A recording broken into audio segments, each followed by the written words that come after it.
thought that maybe I should recap what we did so far this week. So we picked up the grapes from Jersey. We went through them, we cleaned them, we crushed them with a crusher into the fermentation tub.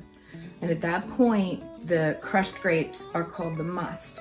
The pH at one point was 3.8, and I did put half a dose of tartaric acid in it to lower the pH, and I actually did lower it to 3.7, which is on the high end of the range, but you want it between 3.5 and 3.7. But I'm okay with the 3.7. So the total acid I did twice, and I don't think the reading is right, and there's two methods of doing it. One is to watch for a color change, and one is to keep your pH meter in while you add the acid to the juice.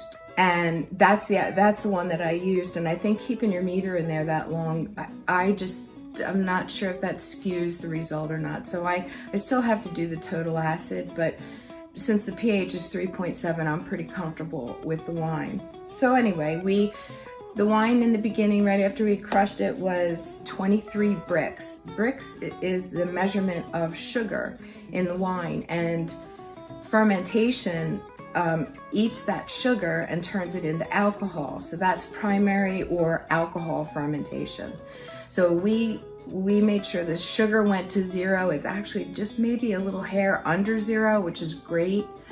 Now that fermentation is done, it's actually wine now. So I don't have a crew for today, and I think that I'm going to be okay. I have a couple of really good ideas.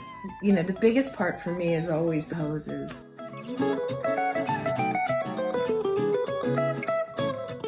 I've made some really big mistakes with hoses, pumping wine and letting go. Wine going all over the place. I've done that.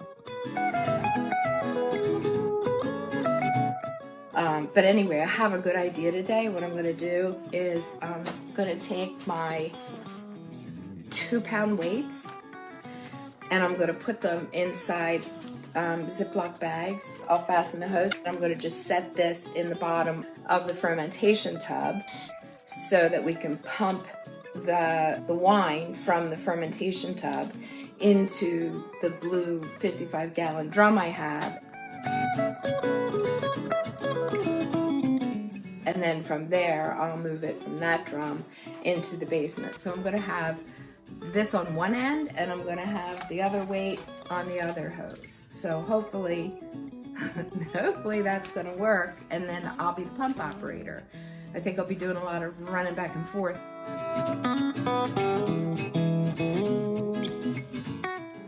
We're going to pump the free run out. Stick that part of the press, that tubular part of the press, with a screen attached underneath. We're going to sink that into the must. And all the free run, all the juice is going to run in to the center of that, and we're going to pump that first. That Malbec must is juicy enough that I'm hoping I get a full 30 of free run. So the barrel's full, and that's full. This is all free run. I don't know that I will, but that's what I'm hoping for.